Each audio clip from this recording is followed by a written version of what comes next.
After transmigrating, the man spends decades and finally becomes the Grand Preceptor, wielding supreme power over the realm. But just as he is about to enjoy the pleasures of the mortal world, two cultivators suddenly appear above the palace. These two begin fighting in midair, completely disregarding the mortals below. The aftermath is like divine punishment descending, reducing the entire capital to ruins. My dozens of wives, concubines, and children cannot escape this disaster. Yet I cannot help but laugh with excitement, because from the day I became an official, I have used my power to search for traces of immortals. I once sent tens of thousands of cavalry to the frozen seas of the far north, the great ocean of the far south, the void abyss of the far east, and the connected mountains of the far west. Yet even after searching nearly all of the great Xuan, I find no trace of immortal existence. Today, after witnessing that cultivators truly exist, I quickly raise my hand and form hand seals. I summon my artifact, Reincarnation. It can transform everything I've truly experienced into simulated, illusory experiences, allowing me to return to a set anchor point. In fact, this is already my second lifetime since transmigrating to this continent. In my first lifetime, due to my lack of understanding of this world, I could only work as a merchant. Later, I became an ordinary wealthy man, married, had children, and lived an unremarkable life. Finally, as my life approached its end, I finally awakened this artifact called Reincarnation. Relying on this artifact, I am able to rise swiftly in this lifetime and become the Grand Preceptor. However, I cannot restart immediately right now, because in this lifetime there is still a very important matter to handle. Now that most of Xuan Capital's buildings have been destroyed in an instant, after my trusted guard battalion takes over Xuan Capital, not only can they advance post-disaster reconstruction more quickly, more importantly, I can stay in the military camp and investigate the whereabouts of these two cultivators. Several months later, the rebuilt capital finally regains some signs of life. During this time, the secret agents I dispatch are unable to find any trace of those two cultivators. Since that is the case, I do not wish to waste more time here. I immediately activate Reincarnation. As usual, several options appear before me for preservation. First, retain one item I possess in this lifetime. Second, retain my cultivation realm. Third, allow one person close to me to retain memories of this lifetime. Fourth, abandon all options to accelerate the charging progress. After reviewing them, I still plan to continue choosing the fourth option. The Reincarnation artifact's transformation into illusion requires charging.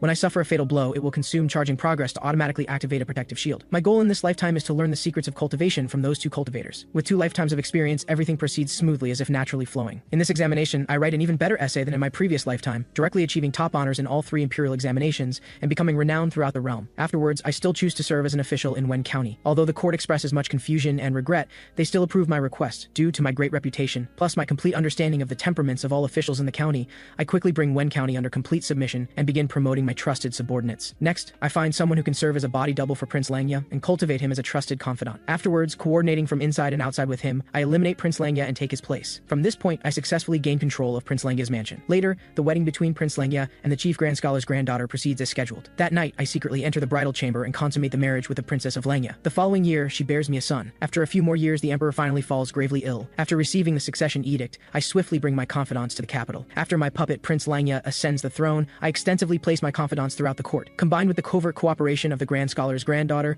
I quickly control both the court and the realm. After supporting my son to the throne, I appoint myself Grand Preceptor, once again reaching a position of supreme power over the realm. This day, secret agents finally come to report that they seem to have discovered the immortal realm. They say at the far eastern edge of the continent, the mist over the void abyss clears for half a day every 15 years. At that time, they vaguely saw many magnificent buildings hidden within. Judging by the prosperous scene, the city should contain no fewer than 1 million people. Moreover, many rare and exotic beasts were flying in the sky. Upon hearing this, I ask if he has found a way to descend into that abyss. The man says they try various methods, but none succeed. As soon as they descend, they are torn apart by a violent wind that appears out of nowhere. Hearing this, I silently sigh. It seems I must still wait for those two cultivators to appear above the capital again. Soon over 10 years pass, and time arrives at the day when I saw the cultivators in my previous lifetime. Those two appear above the capital, just as they had last time. However, this time, just as they are about to fight, they suddenly discover many metal projectiles rapidly shooting up from the city below. The burly man named Ku Hong hastily activates his protective shield to defend. Looking down, he discovers these metal projectiles all come from metal tubes in the hands of those mortals on the ground. Ku Hong looks at these metal pellets, very curious about what they are, so he uses immortal techniques to pull one up from those people's hands for examination. After completing his inspection, he says it is a pity that this kind of thing only has effect in this land where the great Tao is incomplete. Then he looks down and says that we mortals dare to attack a cultivator like him. With that, he sweeps his large hand and releases a fire dragon's roar toward the ground. The next second, this fire dragon sweeps across the entire capital like a world-destroying demon. In the blink of an eye, it reduces the capital to ruins once again. But when he looks at the ground again, he is shocked by the scene before him. He discovers that although the buildings have collapsed, not a single mortal below has been injured or killed. Dao Xuanzi on the side discerns the trick, saying that those hidden weapons just now have been soaked in mortal blood. Only then does Ku Hong suddenly understand. One must know that mortal blood contains something called mortal miasma. Upon contact, at best one's spiritual power weakens, at worst it endangers one's life. The two quickly understand they have been ambushed and immediately turn to leave this place first. At this moment, I shout loudly, if you two flee today, then tomorrow the news of your obtaining the core formation cultivation method will spread throughout the entire cultivation world. Upon hearing this, Dao Xuanzi's heart trembles violently. The matter of obtaining the cultivation method is known only to the two of them and cannot possibly have leaked. What they do not know is that this information, including about the mortal miasma, I have learned from their battle dialogue in my previous lifetime. In the brief moment they are stunned, dozens more cannonballs shoot up from the ground. Subsequently, when the cannonballs explode around them, they are all filled with mortal blood. Finally, both are corroded all over their bodies, unable to fly, and both fall down. The surrounding soldiers shout loudly, "Two immortal masters, please do not resist further. Our Grand Preceptor has ordered that if you two surrender, you may keep your lives." Just as Dao Xuanzi prepares to fight to the death, he discovers a ring flying in front of him. Turning around, he discovers this ring belongs to Ku Hong, who lies dying on the ground. He tells Dao Xuanzi to quickly take his storage ring and find a way to escape. With that, he breathes his last. Watching this scene from afar,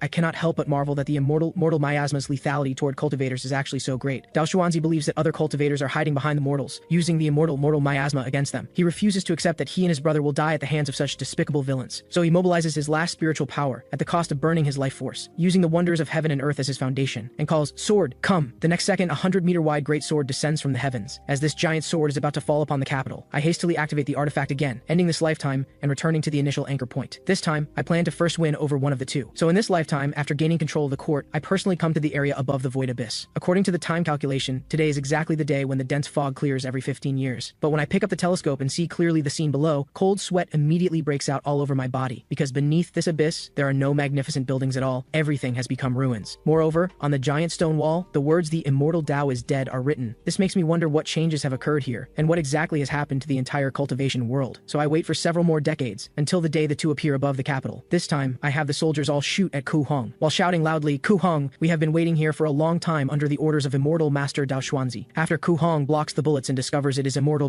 miasma, his heart is greatly alarmed. Then he curses loudly at Dao Xuanzi beside him, "Bastard!" But Dao Xuanzi on this side is even more bewildered. He cannot understand why mortals would attack Ku Hong under his banner, and even use the immortal miasma. He hastily explains that these mortals are not acting on his instructions. Before he can finish, I shout again from below, "Immortal Master Dao Xuanzi, how can you turn your back on us? Did you not say that after helping you seize the core formation cultivation method, you would lead my people away from this immortal severed land? You must know that for the mortal miasma you mentioned, we have incurred public outrage. If you cannot take us out, my clan will surely die without a burial place." This makes the wavering Ku Hong certain that it is indeed Dao Xuanzi scheming against him, because aside from the two of them, it is impossible for anyone else in this world to know about the existence of the cultivation method. Dao Xuanzi sees that continuing like this is not a solution, so he employs immortal techniques and begins searching for the source of the voice on the ground. Soon after he finds it, he charges violently toward the ground. Upon landing, he discovers the voices emanating from a black box. He wonders what kind of artifact this is. This person is actually so cautious. Thinking this, he casually releases immortal techniques and blasts my speaker to pieces. At the same time, Ku Hong also pursues and arrives. He shouts, "Dao Xuanzi, you and I have known each other for 100 years. I never expected that in the end, you would be this kind of person." With that, he raises his hand and releases the technique Raging Flame Dragon. Instantly, a pillar of fire shoots violently toward Dao Xuanzi. Dao Xuanzi naturally will not sit idle and await death. He also raises his hand and summons his longsword,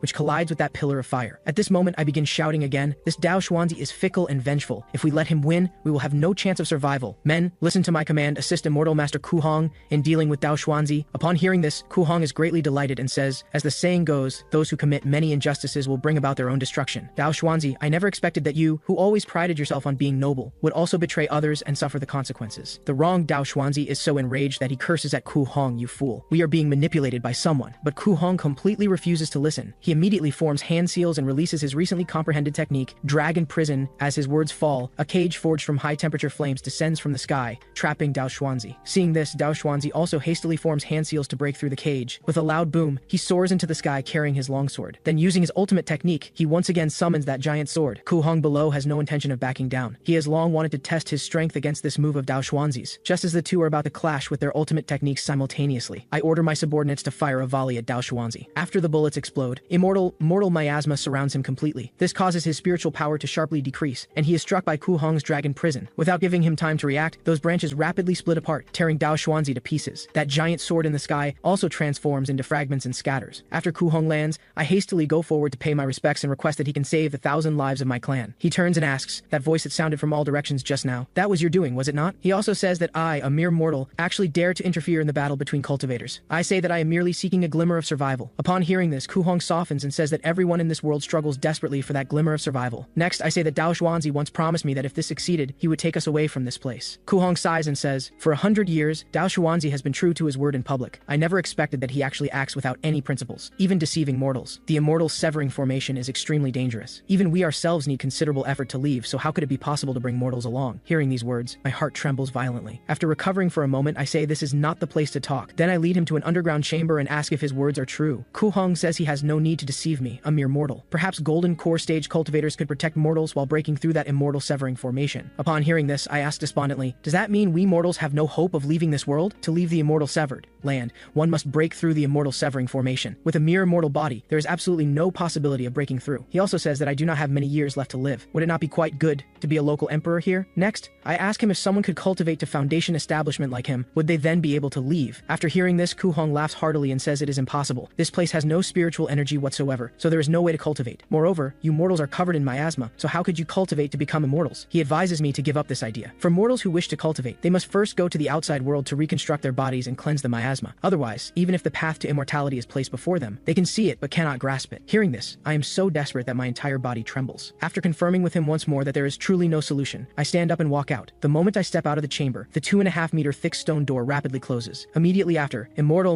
miasma sprays rapidly from the surrounding stone walls, enveloping Ku Hong. Finally, only his agonized screams come through the stone door. Since immortals and mortals cannot coexist, how could I, a mere mortal, completely trust his words? I listen to Ku Hong's account, which explains that this is the immortal severed land. Everything begins with the great catastrophe in the ancient cultivation world several thousand years ago. At first, cultivators did not take the plague among mortals seriously. Until a cultivator contracted this plague, it suddenly became virulent and began spreading among cultivators. It did not take much time before it spread throughout the entire cultivation world through the spiritual energy that cultivators depend on. Cultivators who contracted this plague, in mild cases, regressed in cultivation and fell in realm. In severe cases, they lost all their cultivation overnight, becoming no different from mortals, then dying and their Tao dissipating. In desperation, cultivators vented their fury on mortals. The large-scale slaughter continued for a period before being halted, because they discovered that after mortals died, the plague not only did not disappear, but instead lost its restraints and spread even more severely through spiritual energy, causing more cultivators to perish. However, cultivators would not sit idle awaiting death. Immediately, numerous cultivators began researching methods to treat and resist this plague. Another group of cultivators proposed the notoriously infamous Great Migration Plan. They drove all mortals from the cultivation world to surrounding minor worlds without spiritual energy or shattered cave heavens, then used formations to permanently seal them off, preventing mortals from returning. Originally, the cultivation world had no mortals, but not all children born to cultivators had cultivation aptitude. Over time, quite a few mortals were born again. If these descendants wanted to cultivate, they had to cleanse the miasma from their bodies. Gradually, this miasma became the marker distinguishing immortals from mortals, and everyone called it mortal miasma. After reading Ku Hong's testimony,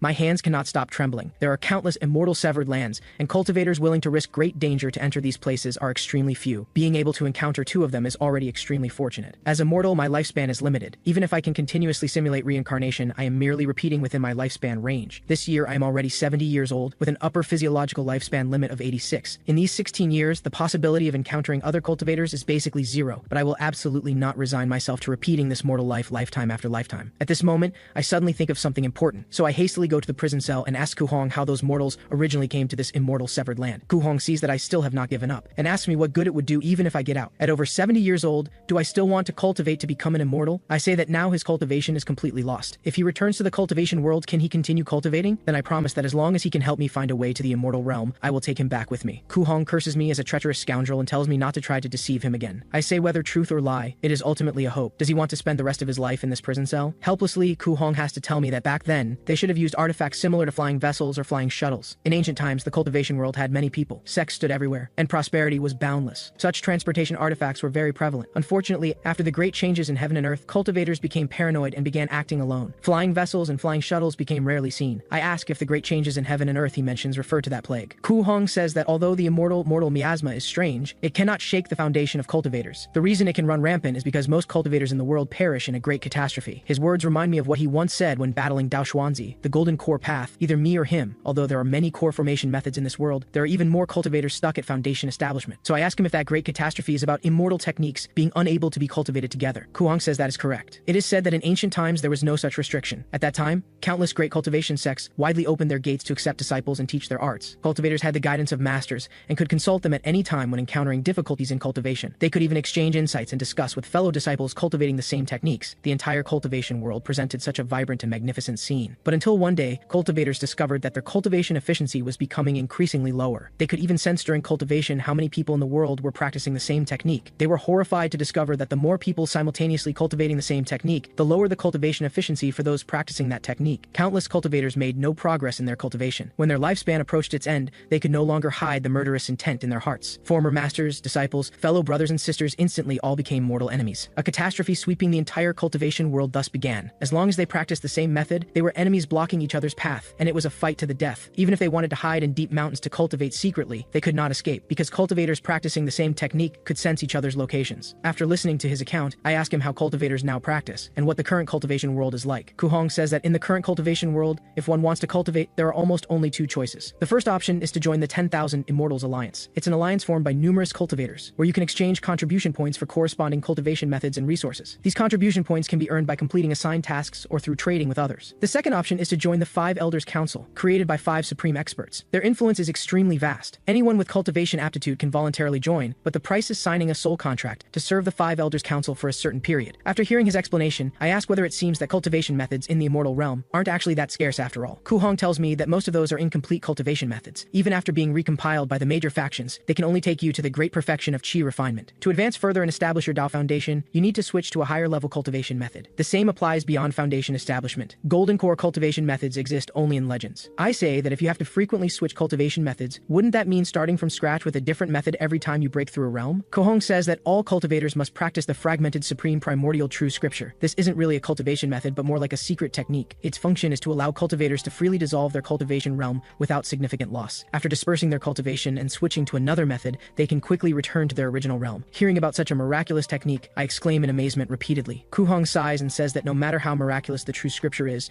genuine cultivation methods are still incredibly hard to find in this world. Dao Xuanzi died without knowing that the reason I grabbed the manual and ran wasn't just because it was a core formation method, but because it was a true cultivation method that leads directly to the nascent soul realm. Hearing this, my heart trembles violently. Kuhong then says he once heard a certain rumor that over thousands of years, mortals from the immortal severed land have secretly returned to the immortal realm. I say that since such a rumor exists, I definitely won't give up on that sliver of hope. Kuhong says he really can't understand why an old man about to be buried would go through all this trouble. I say that as long as he helps me find a way to the cultivation world, not only will I take him with me, but I'll also return everything that belongs to him and Dao Xuanzi. Upon hearing this, Kuhong asks excitedly whether I truly mean what I say. At this moment, he decides to help me with everything he's got. In the days that follow, with Kuhong's help, I collect historical records and texts from across the land, striving to find clues about the Great Migration era from the fragmentary records of ancient times. At the same time, I deploy the military to excavate ancient tombs on a large scale, attempting to find some traces. Although this stirs up public resentment and officials submit petitions daily to remonstrate, I forcibly suppress them all. But 16 years later, even as my life approaches its end, I still haven't found anything. This body could die at any moment now. So I want to check the items in my storage ring before this life ends. First is that nascent soul cultivation method from Kuhong. Unfortunately, I'm just a mortal without even spiritual sense. Looking at this cultivation method, I'm sitting on a treasure I can't use. The ring also contains Dao Xuanzi's sword. According to Kuhong, after a cultivator dies, foundation establishment treasures lose their spiritual essence along with the cultivator's death. But then a notification suddenly pops up from the system, making my eyes light up. An option appears on the panel, asking whether I want to charge this sword. Without further hesitation, I immediately select yes. According to the information feedback from Reincarnation, when the anchor charging progress reaches 100%, a second anchor point will be unlocked. This way, I can choose to restart from any anchor point. Thinking of this, I retrieve the items and activate the Reincarnation artifact. Just like the previous times, 4 options appear before me. However, this time, I select the option to retain 1 item from this simulation. The next second, all the rare treasures in my inventory are displayed. In the end, I still choose that nascent soul cultivation method scroll. As I complete my selection, a bound item attribute appears in my personal information panel. This means that this cultivation method will be permanently saved in the Reincarnation cycle. In the last life, my arrangement to excavate ancient tombs on a massive scale to find a way to the cultivation world was far too shocking. Even with my strong control over the court, it still stirred up considerable opposition. If I plan from the very beginning in this life, I might be able to change people's thinking across the land. So this time, with my behind-the-scenes manipulation, many subtle changes occur in the world. Anchor Year 5, the Antiquarian School emerges out of nowhere. This school brings several ancient texts to the capital for an imperial audience. The exquisite and unparalleled nature of these ancient texts, rarely seen in the world, shakes the entire realm. Anchor Year 6, the emperor suddenly falls gravely ill and is bedridden. All the imperial physicians are at a loss. At this time, the Antiquarian School brings a medicinal pill to the capital and presents it during an imperial audience. After the emperor takes the pill, within just a few days, he miraculously recovers completely. Anchor Year 11, Jiangguai Prefecture cracks a major tomb raiding case, capturing a tomb raiding team of over 100 people. Jiangguai Prefect Li Fan doesn't dare make the decision on his own and sends an urgent express memorial to Xuan capital, requesting the emperor's judgment. A full month passes before the emperor's decree finally arrives. Instead of the death penalty, he sentences them to slavery and has them brought to the capital. Anchor Year 15, the emperor falls gravely ill and seeks immortal pills to prolong his life. He thus dispatches over 100,000 troops to excavate ancient tombs everywhere, searching for traces of immortal pills. Unfortunately, immortal pills are hard to find, and the emperor dies with regret. Meanwhile, the trend of antiquarian tomb seeking becomes even more prevalent across the land. Before his death, the emperor passes the throne to Prince Lenya. Thus, I once again secretly control the realm. Anchor Year 23, as tomb after tomb is excavated, lost history is gradually gradually restored. The earliest dynasty that can be found is called Qi. I then offer a reward across the land. Anyone who can find a Qi dynasty tomb will be granted a noble title. Anchor year 25. The tomb of Yixing, the first emperor of the Qi dynasty, is finally found. I immediately order people to excavate the passage to the ancient tomb. The main tomb passage stretches for hundreds of meters. Both side walls are covered with lifelike murals that remain clearly visible despite thousands of years having passed. Upon reaching the main burial chamber, I discover that the space is 40 to 50 meters high and thousands of meters in length and width. The tomb ceiling appears to imitate the celestial layout, embedded with tens of thousands of luminous pearls. Many mountain peaks stand throughout, submerged in a sea of clouds. This sea of clouds, formed by some unknown means, remains fixed within the tomb chamber without drifting about. Even after thousands of years, it hasn't dissipated. Each mountain peak is connected by an invisible bridge. After reaching the highest peak, I see only a very simple thatched cottage. But upon closer inspection, I discover that this straw is actually made of golden threads. I immediately order my subordinates to open the door and check inside first. After the door opens and they confirm there's no danger, I follow them inside. When I see the items placed inside, I'm greatly shocked. In the center of the room sits a memorial tablet that reads Tomb of Yixing, outer disciple of the Grand Divination sect. It appears that although this person joined a sect called the Grand Divination sect, he remained an outer disciple until death, never stepping onto the immortal path, and was ultimately exiled to this place by cultivators. Before his death, he never forgot his sect, so much so that the memorial tablet doesn't identify him as an emperor but rather as an outer disciple of the Grand Divination sect. Presumably, Yixing was entrusted by Grand Divination sect cultivators to be responsible for the great migration of this realm. I then search the main burial chamber, but after finding no magical artifacts like flying vessels, I return to the palace first. Several days later, word comes back that records regarding a flying vessel have been found in the burial goods inventory. However, this tomb had already been raided, and based on the damaged traces, the theft occurred 1,000 years ago. Hearing this, I'm so furious that I flip the table in front of me. I refuse to accept that every time I see a glimmer of hope, it's immediately shattered. After venting my anger, I issue a proclamation across the land. Anyone who finds clues related to an immortal vessel will be granted the title of Marquis of 1,000 households. Anchor year 35. Word finally comes back that an immortal's tomb has been discovered. The scout reports that several days ago, when a group of people were excavating an unremarkable ancient tomb, they were suddenly injured by a mysterious force shooting out from inside. Hearing this, I urgently order them to bring the mortal miasma and rush to open the tomb. Under my direction, fresh blood is splashed onto it. The originally impregnable shield instantly turns to ash the moment it touches the blood. Shortly after we enter, someone reports that they found something resembling a flying vessel. Upon receiving this news, I rush over immediately without delay. Looking at the object before me, I ask in surprise whether this is the flying vessel. But this thing isn't even as big as my shoe. However, through a message carved on the tomb walls by the tomb's owner before his death, I finally understand what really happened. It turns out the tomb's owner was named Qian Hong, a Foundation establishment cultivator. Over 3,000 years ago, he was hunted by enemies and, with nowhere else to turn, hid in this immortal severed land. The immortal severed land has no spiritual energy at all. This person didn't have many spirit stones on him, and before long his spirit stones were exhausted. Without spirit stones to replenish spiritual energy, his cultivation declined rapidly. He speculated that when mortals were exiled to this place 1,000 years ago, perhaps 1 or 2 flying vessels were left behind. So he investigated from many angles, and after spending decades, finally found Yixing's tomb. Although there was indeed a flying vessel in the tomb, its core power formation was damaged, and he wasn't skilled in artifact refinement. At this point, Qian Hong finally gave up on the idea of leaving this immortal severed land. I then look down at the stone tablet. The system indicates that this is a heaven and earth treasure called the Step Remnant Stele. After I place my hand on it, the Reincarnation artifact shows no reaction. I speculate that it must have been turned into an ordinary stone by the immortal miasma. I then pick up the other items he left behind. One is a QI refinement cultivation method called the Lesser True Return Formula, which shows the current number of practitioners as 1 person. The other is a foundation establishment cultivation method called the Cloud and Water Record, which also shows the current number of practitioners as 1 person. Seeing that someone is already practicing these cultivation methods,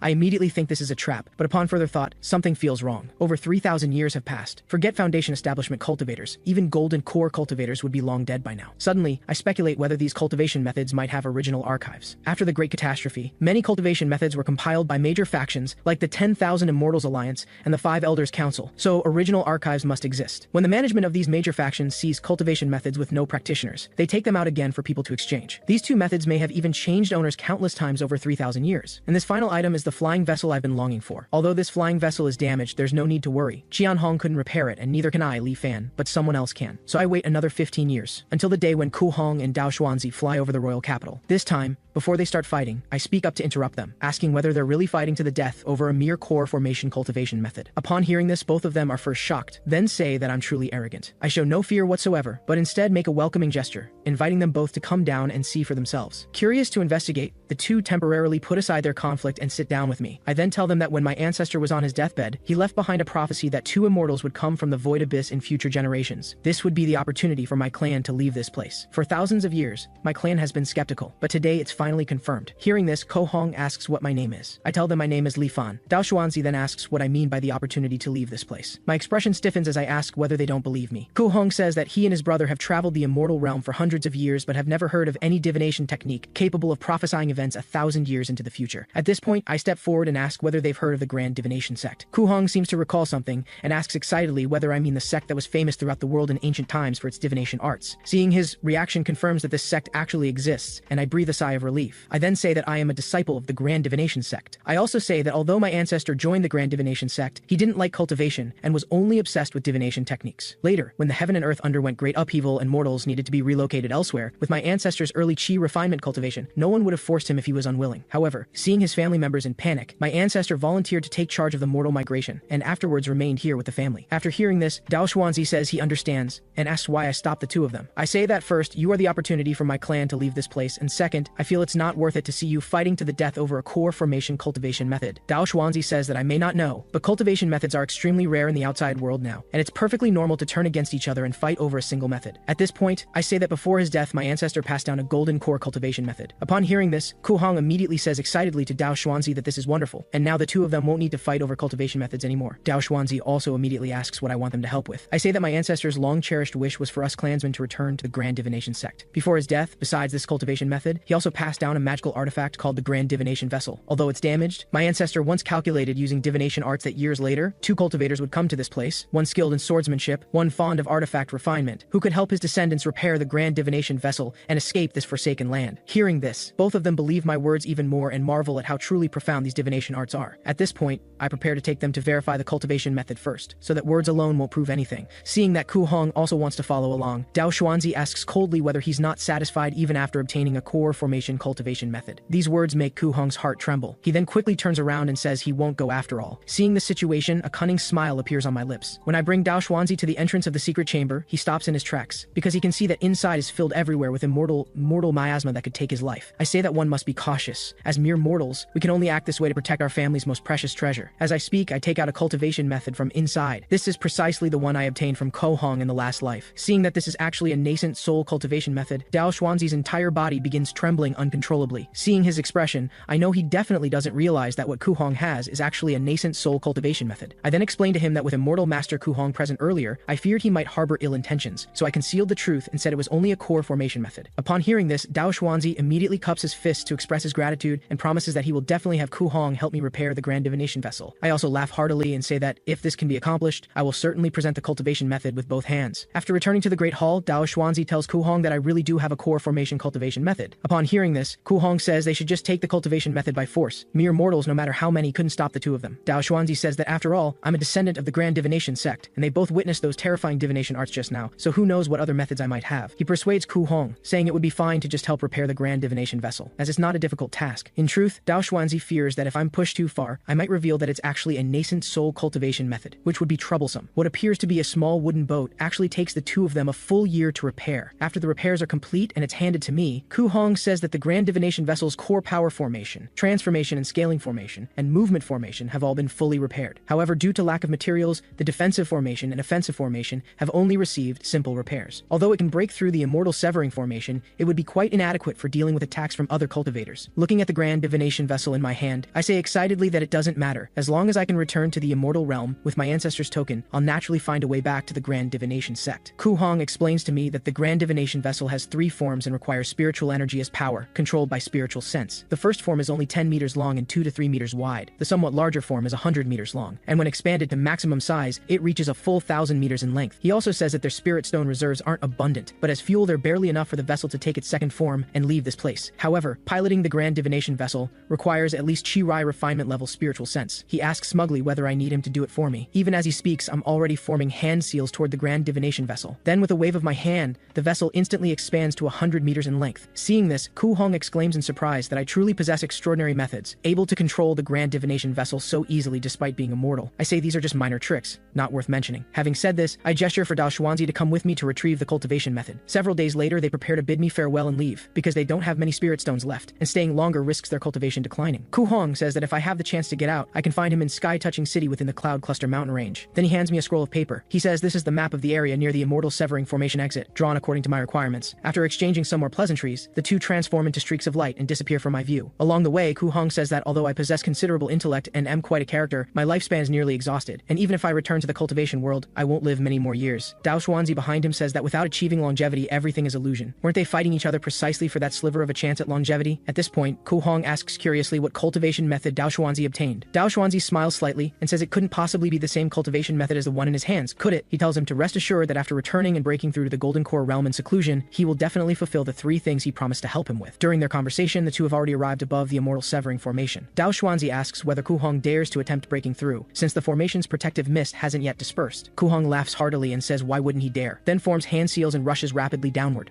Shortly after they leave, I pilot the Grand Divination vessel to this very spot. I'm already 71 this year. The next fog dispersal is 14 years away. I simply can't wait that long. At this point, there's nothing left for me to cling to, so today I prepare to venture into the immortal severing formation. With that thought, I accelerate the Grand Divination vessel and plunge downward. Below the void abyss, thick fog blankets everything. A blanket of white surrounds me, creating an intensely surreal sensation. But before long, it feels as if I've hit something. The vessel begins shaking violently. I suspect this is the astral wind layer that Ku Hong mentioned. According to him, these wind blades can easily shred a mortal's body. Even Foundation establishment cultivators need spiritual shields. After piloting carefully for half an hour, I break through the astral wind layer. The trembling finally subsides, and before me appears boundless radiance. Finally, I escape the immortal severing formation. Upon reaching the cultivation world, I fortuitously obtain a rare cultivation method. In just a century, I achieve the golden core. After that, my cultivation path becomes smooth sailing. 1,000 years later, I ascend. In the immortal realm, I start cultivating again from the lowest level. Eventually, I become an immortal emperor who dominates the realm. Then I break through the spatial barrier and ascend to the divine realm, starting as a minor. Over 10,000 years, I cultivate to the divine king realm, becoming the strongest existence in the divine realm. After enduring countless hardships, I ascend to the primordial divine realm, becoming a lowly gatekeeper. At this moment, I jolt awake, realizing it was all just a dream. My vessel has been flipped completely upside down. According to Ku Hong's map, I've left the illusion light layer and reached the 3rd level of the formation, the inverted layer. It seems the Grand Divination vessel automatically steered away from the illusion light layer, which is why I regained consciousness. I realized that while I lost consciousness in the illusion light layer, the vessel navigated itself to the inverted layer. Perhaps I can let the Grand Divination vessel steer itself while I only provide power. An inexplicable intuition emanates from the Grand Divination vessel, telling me where to go. I follow its guidance and accelerate. Following the guidance, I smoothly pass through the 4th layer, the flowing fire layer. Next comes the 5th layer, the profound ice layer. Then the 6th layer, the thunderstorm layer. Beyond the thunderstorm layer is the dark layer. According to Ku Hong, this layer poses no real danger, just endless darkness. At this moment, excitement can't even begin to describe my feelings. After 6 reincarnations spanning hundreds of years, I'm finally about to leave this place. But the next second, a gaping maw lunges toward my Grand Divination vessel. In desperation, I activate reincarnation to end this life. I couldn't see clearly what that thing was. Neither Ku Hong nor Dao Xuanzi mentioned anything like this in the dark layer. Though I fell short at the final step, this life's gains far exceeded expectations. After choosing to preserve the Grand Divination vessel, I begin my 7th reincarnation. In Anchored Year 4, I secretly lead my trusted followers to Qian Hong's tomb. This time, I use a spray containing mortal miasma to slowly erode the power in the step remnant stele. This way, it won't be destroyed, and I can charge it. After waiting another 15 years for the fog to disperse, I once again pilot the Grand Divination vessel into the immortal severing formation. I quickly traverse the first few layers and reach the final dark layer, but this time, I search for ages without seeing that creature from before. With the exit right before me, I hesitate no longer and accelerate sharply. But barely after flying out, I see that massive maw again. This confirms my suspicion. This creature only attacks mortals. Perhaps its mission is to devour all mortals who approach this place. Left with no choice, I quickly turn around and head upward. The creature pursues me from behind, but when I reach the thunderstorm layer, it stops. When I peer out to see the creature's full form, I break into a cold sweat. This massive thing is actually an enormous whale. My vessel, dozens of meters long, isn't even as big as one of its teeth. Despite such a massive size difference, it finds me precisely every time. Over the next 15 years, I attempt to force my way through the dark layer countless times. But during these attempts, the time from entering the dark layer to being discovered by the giant whale grows shorter and shorter, so I can only retreat in embarrassment after evading the whale. Thus, I reach Anchored Year 35. During this time, I discover that only on the day the fog disperses does the whale seem delayed by something, taking longer to notice me. With this extra time, perhaps I can reach the bottom of the void abyss. This time, I prepare to risk everything and sprint through at maximum speed. But just as I glimpse the light of the exit, the giant whale attacks again. Having ventured too deep, I have no time to evade, so I can only activate reincarnation to end this life, choosing to continue charging. In my 8th life's Anchored Year 4, I reopen Qian Hong's tomb. In Anchored Year 5, on the fog dispersal day, the charging progress nears 90%, but anything less than 100% makes little difference to me. I can only wait patiently. In Anchored Year 20, my attempt ends in failure. Anchored Year 35, still failure. But these attempts aren't entirely useless. At least my control over the Grand Divination vessel grows increasingly skilled. In Anchored Year 50, I don't attempt to force through the dark layer again. I'm I'm already old. My reflexes and mental state have declined significantly. Going would be futile, so I choose to meet my two old friends, hoping to gain some clues from them. This time, I again use the core formation cultivation method to lure them both to the Grand Preceptor's mansion. Then I hand them the drawing I made of the giant whale for their examination. After looking at it, Ko Hong says puzzledly that he never saw such a creature when crossing the dark layer. Dao Xuanzi beside him seems to notice something. He says he saw a related record in an ancient text. In ancient times, there was a sect called the Beast Taming Sect. The Beast Taming Sect had no profound cultivation methods. With only the beast taming formula, they could control exotic beasts to fight for them. Among the most famous beasts controlled by the sect, there seems to have been this type of giant whale. Upon hearing this, Ko Hong recalls that this giant whale might be called a realm-splitting whale. Hearing this lead, I immediately ask them excitedly if there's any way to avoid these realm-splitting whales. But they say this exotic beast disappeared from the cultivation world thousands of years ago. They've never even seen one, let alone know anything else. Hearing this, I sigh. In the end, I can only rely on myself. After handing the cultivation method to Dao Xuanzi, I activate reincarnation to end this life. In my 9th life, I reopen Qianhong's tomb, hoping to absorb the step remnant stele for charging. Unfortunately, reincarnation shows no response. Anchored year 20, 35, 50. I try repeatedly but cannot break through the dark layer. By anchored year 65, I'm 85 years old, my life ebbing away. This time, I don't force it. I simply abandon control of the Grand Divination vessel, letting it drift slowly toward the bottom of the void abyss from the start. But this time, the realm-splitting whale that should have appeared doesn't show up. Soon I reach a point not far from the exit. Seeing this, I hurriedly stand up with trembling legs. Then I take control of the vessel and rush at full speed toward the exit at the very bottom. The moment I accelerate, the realm-splitting whale appears again. Only now do I realize. The realm-splitting whale can't see, or rather, it ignores objects moving at constant velocity. As long as I maintain the same speed, I can pass through the immortal severing formation safely. At this thought, I laugh heartily. No matter how fast that realm-splitting whale is, I've already reached the exit. Amidst my wild laughter and the whale's roaring, the Grand Divination vessel breaks through the rift between realms, heading straight for the cultivation world. Soon, the surroundings grow blurred. I seem to traverse the distance of several worlds in an instant. Under immense pressure, blood streams from my nose and eyes, but I pay no attention. Looking back at the immortal severing formation, my perspective rises infinitely higher. At this moment, I witness a scene I'll never forget. The realm-splitting whale's entire body becomes crystal clear to me, and I discover there isn't just one. As my perspective grows more distant, I see there are actually thousands upon thousands of these realm-splitting whales. They swim freely through those dark spaces suspended in the void, and the immortal severed land I came from grows increasingly distant from this cultivation world. This time, I finally break out of this region, and finally see the cultivation world I've dreamed of. Being able to see this scene before dying, this life hasn't been lived in vain. So before drawing my last breath, I activate reincarnation. After 9 reincarnations spanning nearly 500 years, I finally touch the threshold of cultivation. According to my original plan, I wanted to accelerate the charging progress, but after seeing the list of selectable items, I hesitate, because this time, the step remnant stele is available. After thinking it over, I choose to preserve it. This will verify a certain hypothesis I have. In my 10th life, since I didn't accelerate charging, I need to wait 20 years for it to complete. In anchored year 3, I come to Qianhong's tomb. This time, instead of using mortal miasma to break in, I directly retrieve the step remnant stele. The moment I take it out, it begins to slowly dissipate. Meanwhile, the formation created by the step remnant stele inside Qianhong's tomb grows significantly stronger. This confirms my suspicion. Mystical objects in this world possess uniqueness. Two identical mystical objects cannot coexist. Yet through reincarnation's power, I created another identical one out of thin air. The consequence is that the two objects spontaneously merge, ultimately becoming one. Then I order my subordinates to break into the tomb with mortal miasma spray. This time it takes considerable effort to gradually reduce its power. Inside the tomb, the step remnant stele's appearance hasn't changed much. It just looks slightly less damaged. But reincarnation still can't absorb it. It seems this stele needs to be repaired more completely. Then I store this enhanced step remnant stele in the Grand Divination vessel as provisions for my future journey to the cultivation world. By anchored year 20, when reincarnation is nearly fully charged, I extensively purge corrupt officials and tyrannical landlords. Then I pocket the gold, silver, and jewels they accumulated over generations. After all, in the cultivation world, I'll still need to deal with mortals. Wealth must be prepared in advance. Besides wealth, food is essential, but grain is the foundation of the nation. Moreover, I'm requesting far too much. Officials submit memorials in opposition. I don't waste words. In front of all civil and military officials, I levitate the Grand Divination vessel to its maximum size above the palace. Upon seeing this, the common people kneel and kowtow. The civil and military officials, witnessing such extraordinary means, immediately change their attitudes and eagerly help me gather grain. With the officials' active assistance and after eliminating more corrupt merchants,